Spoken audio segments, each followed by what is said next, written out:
This is Tracy's speech on legalized casino gambling in Nebraska. Her audience is Mariah, Caleb, Caitlin, Samantha. I'm Lisa, and I will be videoing. $2 in the dollar machine. That's all it took. 2 taps of the hands, and the flaming sevens came up. Bells and whistles started going, and the 95-year-old lady that I was accompanying from my work started yelling, "Tracy, you won." Though $1,200 isn't $1 million, it is helpful to a family of 5. So how many more times did I go to the casino that year? Once. Just one more time. I didn't feel that I could go again and have to go again and earn more money from the money that I had already won. In fact, I took a survey of 52 people on Facebook, and all 52 of those people felt that gambling should be legalized in the state of Nebraska.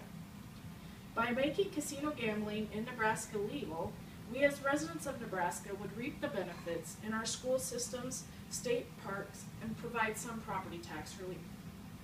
I'm going to provide information on money that's lost to other casinos in states that surround Nebraska, how we can benefit from the casinos, and information on an upcoming amendment that we could vote on to help expand gambling in Nebraska. Casino gambling was defeated in 1996 and 2004 on the voters' ballots. We have also denied expanded gambling on some amendments, and this is according to the history of gambling on the GWGL website that was updated in 2014. Gambling is successful in many of the border states and also throughout the United States. After the Civil War, many of the southern states, they brought the lottery and some gambling to regenerate and bring in more revenue to fix the states after the war. In 1978, New Jersey had a shore town that wasn't doing very well. The tourism wasn't coming in. And so they were the second state in the history of gambling to bring in casinos. And now that city is actually Atlantic City. This information was from the history of gambling in U.S. on the California Government Library website that was updated in 1997. The American Gaming Survey Casinos Entertainment website had statistics on Iowa's revenue. Their casino produced in 2013 $1.467 billion. And in Kansas, there was $341.5 million revenue that came in, and they only have 3 casinos. A report from Lancaster County in April of 2004 produced that the state of Nebraska has 5 forms of gambling already, which is bingo, pickle cards, the lottery, keno, and horse racing. These kind of gambling games can also produce the same issues that many opponents to gambling can produce. The website on GWGL, updated in 2014, said that there was the two defeated propositions for casinos in Nebraska, and there was also 8 other expansions to gambling that were turned down. So I've told you about some defeats. Now I'm going to let you know some myth busters on gambling and what we are missing out on as a state from the profits of gambling. Nebraska Senator Karpathy was stated in an article that was written by Grant Schulte in June at the end of this year that we sit here as a state and complain about property taxes. And this is something that we can do about it. This was after his proposal to get on the ballot another amendment to bring casinos to Nebraska. According to the SiouxCityJournal.com article, Ho Chunk pushes casino gambling in Nebraska, written by Dave Driesen in January of 2014. In Iowa alone, Nebraska residents spend an estimated $400 million just in their casinos.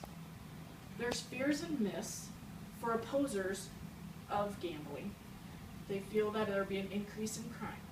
And according to Keep the Money in Nebraska, updated in 2008, Nebraska has more crime per capita than South Dakota and Iowa, which both have casino gambling.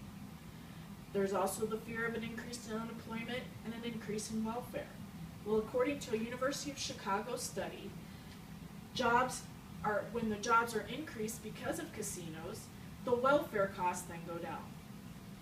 The American Gaming Association of Casinos Entertainment website in 2013 states that Iowa had used their tax revenue in 2013 for schools, universities, the environment, tourism, and property taxes to help with property taxes.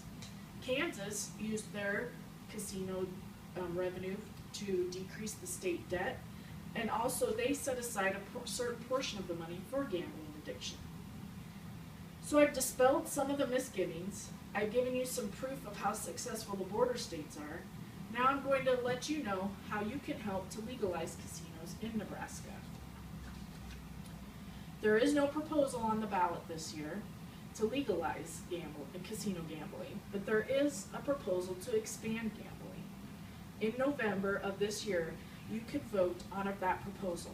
In the article written by Diane Wetzel on July 17th of 2014, and that was found on the Omaha World Herald website, Senator Lautenbach has a proposal on state constitution to let horse racing be that you could bet on it on the computer. Each time we expand gambling, it's one step closer to having casinos in the state of Nebraska.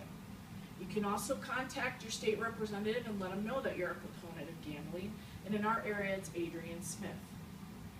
The border states benefit from us as Nebraska citizens with our money, and history has shown the defeat of gambling is generally due to a lack of education on the benefits of gambling. Hopefully I have given you some of those benefits.